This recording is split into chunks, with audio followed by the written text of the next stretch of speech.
Писатель, странности и дома. Что объединяют все эти слова? Правильно! Компот, который вы прямо сейчас смотрите! Кстати, всем привет! А особенно тем, кто смотрит этот выпуск дома. И это правильное решение, потому что выпуск сегодня будет очень уютным. А подсказки юных экспертов, как всегда, правильными и смешными. Головоломки. Какой дом вы бы себе хотели построить? Я хочу построить вот это. Огромный. Но он был бы вот такой. Ну, двухэтажный.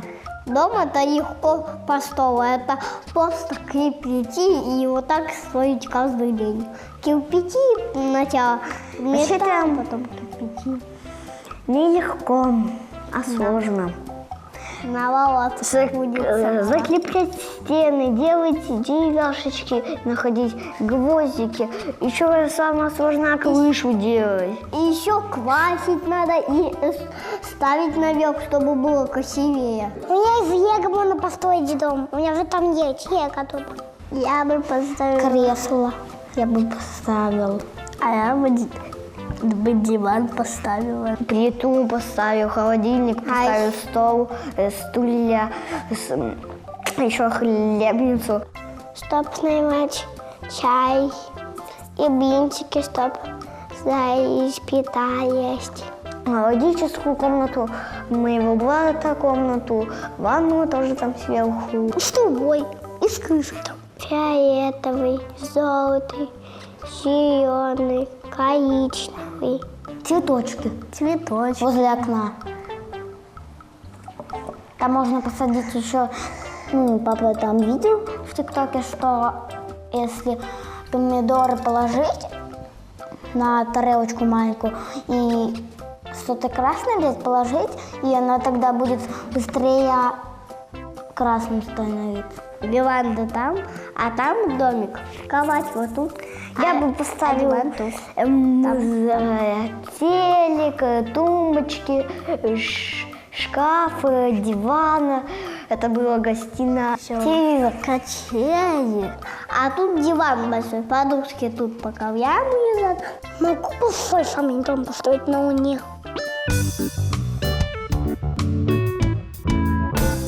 Чем меньше дней остается до конца августа, тем чаще мы вспоминаем про школу. Кто-то ищет новый костюм, нужный дневник и рюкзак. А мы пошли, даже так сказать, поехали дальше. И решили узнать про настоящего человека из учебника. Так мы апынуліся ў Оршы, у горадзе, дзе нарадзіўся вядомы беларускі пісьменнік, чые творы нас чакаюць на уроках літаратуры. Рада вас вітаць в нашай установе. Гэта Аршанскі музей Уладзіміра Семёновича Краткевіча. Размясціўся гэты музей у нашай пабудове не выпадкова, таму што напрыканцы 19-го, пачатку 20-го стагоддзя менавіта гэта пабудова была радзільным домам, у якім з'явіўся на свет наш Уладзімір Семёнович Краткевіч. І адбылося гэта 26 лістапада 1930 года. А у пісьменніка была вялікая сям'я? Так, сям'я была ў Краткевіча вялікая. Яна складалася з маці, складалася з бацькі. Ну і, канешне ж, у яго быў старэйшы брат і старэйшая сястра.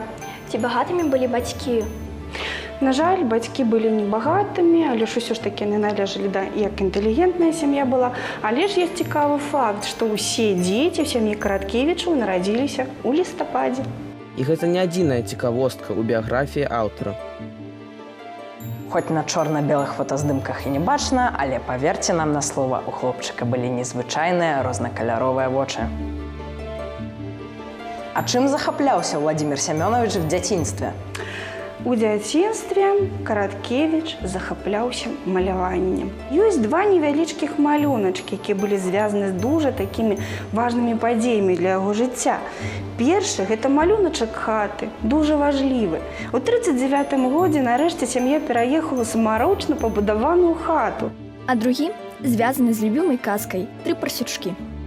Перахварыў свінкай, намаляваў сабе ў вобразе такога дзіўнага дзюдзіка і даслаў гэтыя два малюначкі разам з лістом сваёй цётцы Жэні, якая жыла на далёкім усходзе. Але ж ёсць яшчэ адзін факт. З самага маленства Караткевіч хадзіў у музычную школу. Але потым ён казаў, што абсалютны слых спалучаўся з абсалютнай лянотай, і таму хадзіў ён туды даволі нядоўга. Усё як у жыцці сучасных школьнікаў, хоць гэта і было 90 гадоў таму. Увогуле, бацькоўскіх хат у Караткевіча у Оршы было аж дзве. Здаралася так, што ў 44-м годзе жыць у сваёй даваеннай хаце не мае магчымасці, таму што тая разбіта. Быў толькі адзін варыянт – халодная, сырая зямлянка. У 46-м годзе бацька выкупіць зруб у вёсцы і перавязе яго ў Оршу. Будавацца будуць на вуліцы Варашылава, потым яе назавуць вуліцай Касманаўту, і не так даўно яе назавуць вуліцай Владзіміра Сямёныча Караткевіча. Як жа выглядала хата пісьменніка? Ой, дуже цікава выглядала. Крэсла, любімае, плеценае Караткевіча перададзена нам у музей яго пляменніцы. Часценька Караткевіч любіў выносіць гэта крэсла, дзесьці ў садочак ставіць пад яблынямі. Нешта прыдумаваць і запісваць. Кніга Альфреда Брэма, зараз ёй ужо больш за 100 год, і менавіта па гэтай кнізе Караткевіч вучыўся чытаць. Чытаць ён навучыўся ў 2,5 гады. З гэтага, напэўна, усё і пачалося. А свой першы верш, уявіце сабе, Владзімір Сямёнович напісаў ужо ў 6 год. А вось бібліятэка ўжо складалася з кніг не толькі бацькоў Караткевіча, але ж і шмат кніг яму засталося ад яго дзеда Васіля Юліановича Грынкевіча. Менавіта дзякуючы дзядулю, аўтар і палюбіў гісторыю і культуру роднага краю. Талантливый человек талантлив во всем. А хороший компот всегда с разными вкусами.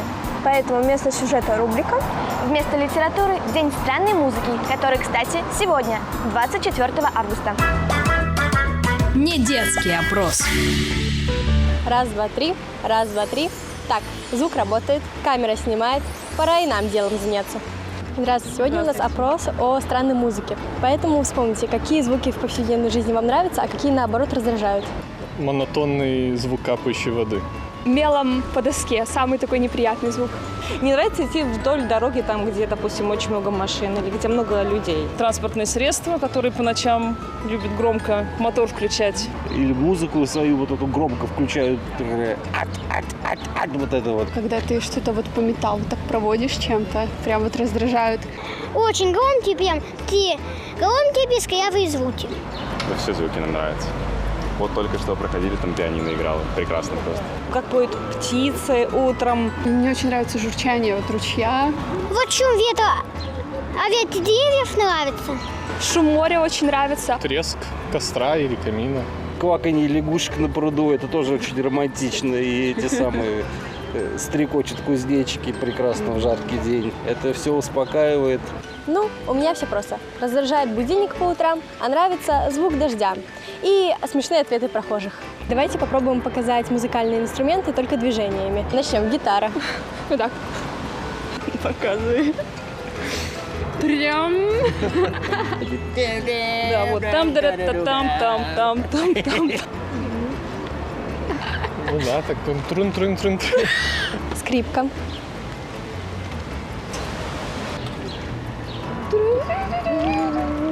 Пианино. Вот так. Ну, вот так вот играем. И аккордеон. Это прям... Баян типа, да? Можно танцы просто. А что, неплохой оркестр получился бы. Можно было даже снять сюжет для компота. А последний вопрос не о странной музыке, а о самой любимой. Какую песню вы бы могли слушать хоть каждый день? У нас вот супруг, он музыкант джазовый, поэтому у нас ответ очевиден. Какую музыку мы можем слушать? Джаз, классика какая-то приятная. И классику люблю, и все современные, новые, которые вот есть. Тополиный пух, жара и... Знак Водолея. Что-то там на-на-на-на-на-на. Дарите женщинам цветы без повода. Заповедный напев. Та-та-та-та-та-та. Потому что мы пилоты. такая песня есть. Потому что мы пилоты. Так, я знаю начало. Наш родимый дом. Подождите. Мы друзья, перелетные птицы, только быт наш одним не хорош. На земле не успеешь жениться, а на небе жены не найдешь.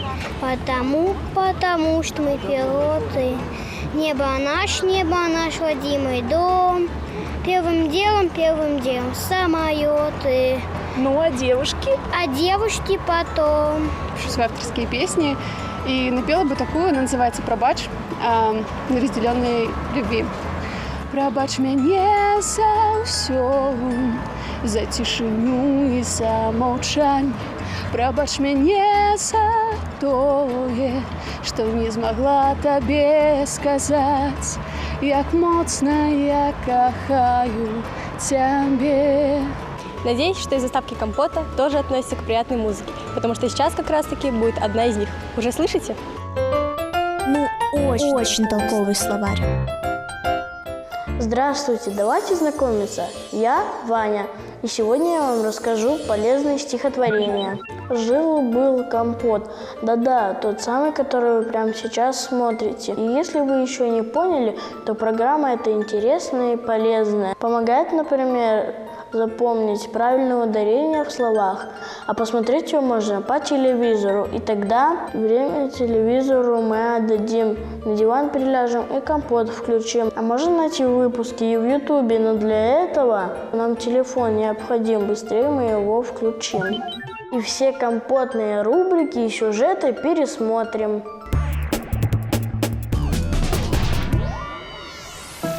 Наприклад, з Аршанскага музея Уладзіміра Караткевіча. Зараз па творах пісьменніка вучымся мы. А якія ж адзнакі былі ў яго самога? Ну, у асноўным, канешне, Караткевіч вучыўся на 4 і 5. Калі была 5-бальная сістэма, вось адзнак. Але ўсё ж такі, калі мы паглядзім на яго атэстат, мы там заўважым 1 тройку па хіміі. Не зусім добра справа ішла і з матэматыкай. Калі Уладзімір Семёнович навучаўся ў першай школе, ён там удзельнічаў у драматычным гуртку, ён ужо тады пісаў вершыкі, апавяданні, але вось, нягледзячы на актыўную дзейнасць якраз у літаратурным гуртку, у першай школе у яго не склаліся адносіны з настаўнікам матэматыкі. Караткевіч часта рагатаў на занятках, адцягваў на сябе ўвагу і атрымліваў 2 па матэматыцы. Знаёмая ситуация, правда? Нават настолькі, што будучага пісьменніка за 2 пакінулі на другі год у гэтым жа класе. Ну, матэматычны профіль не. Хімбіо таксама. Застаецца гуманітарны? Так, у 1949 годзе Уладзімір Семёнович паступіў на рускамоўнае аддзяленне філалагічнага факультэта Кіеўскага дзяржаўнага універсітэта імя Тараса Шаўчэнкі. А пасля першага курса, яшчэ студэнтам, напісаў знакамітую аповесць «Дзікае паляванне караля Стаха». Але першапачатковы варыянт не захаваўся, таму гэтым летам я чытала твор ужо дапрацаваны. Чаго я вам жадаю? І кім жа стаў пасля вучобы Уладзімір Караткевіч? Настаўнікам ён выкладаў рускую мову, літаратуру, а ўжо ў 56 годзе вярнуўся ў родную Оршу і працягнуў тут настаўніцкую дзейнасць у сярэдняй школе нумар 8. І ён таксама выкладаў тут рускую мову, літаратуру, і ўвогуле вучні вельмі любілі Уладзіміра Семёновича, таму што ён вельмі цікава распавядаў розныя захапляльныя гісторыі. І чытаў вучням свае вершы, толькі не прызнаваўся, хто ж іх аўтар.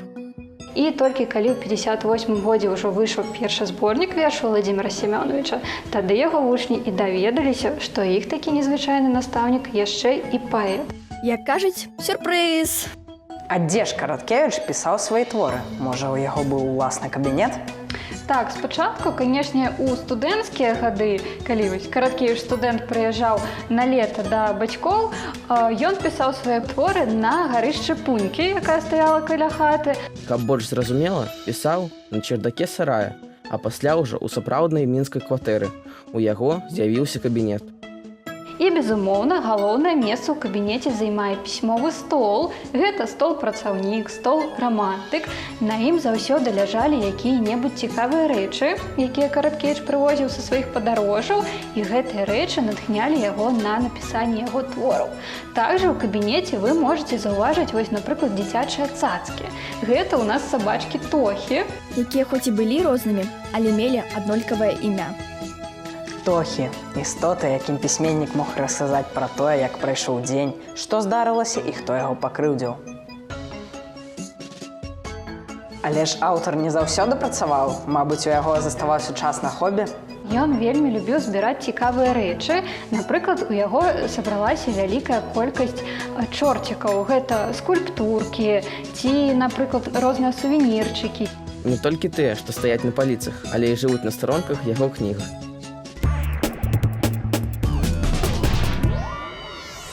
А сейчас минутка математики и уравнение с одним неизвестным. Берем домашнюю тему и делим ее на сюжет про писателей. Потом на опрос о странной музыке. Что получается правильно? Интересные факты. Самые-самые-присамые. Если бы давали приз в номинации «Самый странный дом в мире», то это точно был среди победителей. Сумасшедший дом находится во Вьетнаме. И это настоящая местная достопримечательность, где стройка идет более 30 лет, ведь каждый год там появляются новые странные детали, и дом-лабиринт все растет и растет. А я думала, камень. Но на самом деле, если присмотреться, это дом в Португалии. Конечно, его не высверлили в камне, это 3 валуна, соединенные между собой стенами.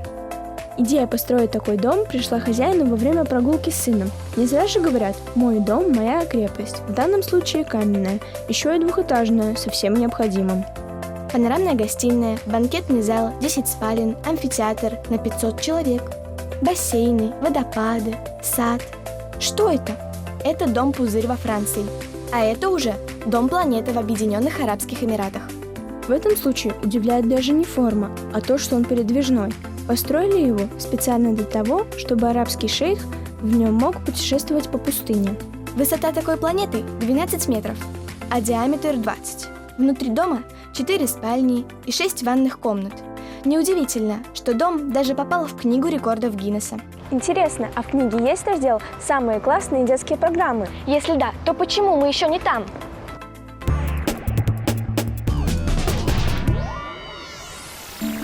Проходьте, проходьте. Вы как раз поспели на новую корыстную, полезную частку сюжета. У 59-м годзе Караткевіч пачне захапляцца кіно. Напіша свой сцэнарый «Дзеці ракі», але, на жаль, яго на Беларусьфільме палічаць не кінематаграфічным.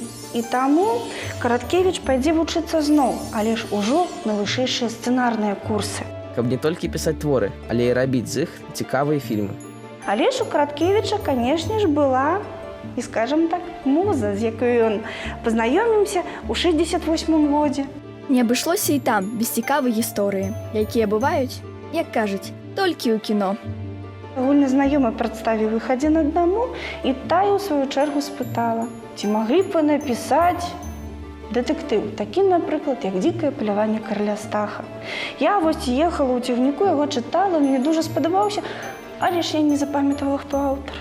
На што Караткевіч літаральна зарагатаў ёю лицо і сказаў, што Стаха напісаў я. Так і пачалася гісторыя кахання, а потым і сям'і. Валянціна Браніслаўна пры пераездзе стала для Караткевіча не толькі каханай жонкай, якая забрала на сябе ўвесь яго быт. Яна стала для яго паплечнікам, сябрам. Разам яны шмат вандравалі, разам яны пісалі шмат розных нарысаў. Працягваем падарожжа мы, таму пераходзім у наступны пакой музея. Не адставайце вы, а то што-небудзь прапусціце. А што чакае нас у другой зале? У другой зале у нас чакае творчасць Караткевіча. У цэнтры ладдзя, простая, ды не зусім, са сваім схаваным значэннем. Паспрабуйце здагадацца. Цікава, што такі сур'ёзны пісьменнік пісаў яшчэ і казкі. Так, Караткевіч дуже любіў казкі, і таму, калі ён быў студэнтам першага курсу, ён напісаў ліст свайму любімаму аўтару на той момант. Гэта быў у нас Якуб Колас. У лісце да Якуба Коласа Караткевіч спытаў: «Вы, безумоўна, для мяне аўтарытэт, але ж я хацеўся даведацца, трэба мне працягваць пісаць ці не?» А каб якому колусу было прасцей адказаць, у дадатак да просьбы шытак на 129 сторонок з уласнымі, значыць собственнымі казкамі. Вершы, казкі, малюнкі. А чым яшчэ займаўся Караткевіч? Караткевіч яшчэ ў нас быў драматургам. Ён любіў пісаць п'есы. Якія потым ставіліся нават у тэатрах. Але пры чым тут рыцары? Уладзіміра Семёновича увогуле лічаць рыцарам беларускай літаратуры, таму што ён адзін з першых беларускіх пісьменнікаў, хто ў сваёй творчасці звярнуўся да жанра гістарычнага рамана. І тут адразу трэба ўзгадаць яго дэтэктыўны раман «Чорны замак Альшанскі», дзе ёсць і 16, і 17, і 20 стагоддзя, а паміж імі яшчэ інтрыга і крымінал. Як бачыце, Караткевіч слова стрымаў. Захапляльны дэтэктыў для жонкі зараз ведаюць і чытаюць многія. Спрабаваў аўтар напісаць таксама і сцэнарыі опер, балетаў, перакладаў іншыя творы. Атрымліваецца сапраўдная зорка беларускай літаратуры. Так, вы дакладна гэта заўважылі, таму што ў 2015 годзе адной з зорак у «Сузор'і і льва» было і прысвоена імя Уладзіміра Семёновича. Таму, калі у вас ёсць спецыяльнае абсталяванне, калі вы ведаеце, як знайсці «Сузор'я і льва» на небасхіле, то 6-я зорка па велічыні і будзе зоркай імя пісьменніка. А пакуль на вуліцы светла і зорак не бачна, можаце прачытаць які-небудзь твор Уладзіміра Семёновича. Гэта цікава.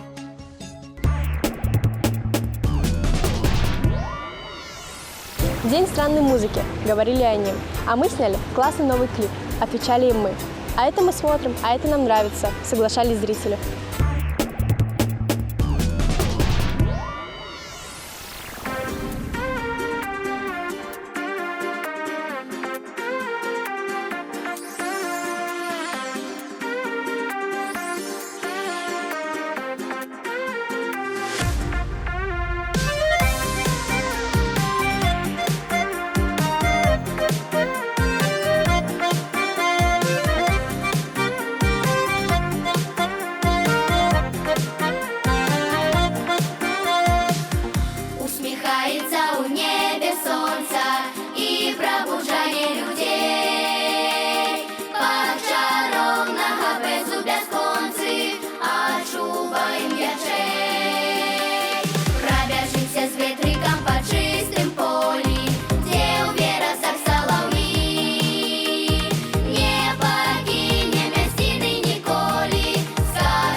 Вот это я понимаю. Домашний выпуск. Музей Владимира Короткевича наведали. Странную музыку послушали. В необычные дома заглянули. Осталось только посмотреть новый выпуск «Компота». И сказать самое полезное. Пока.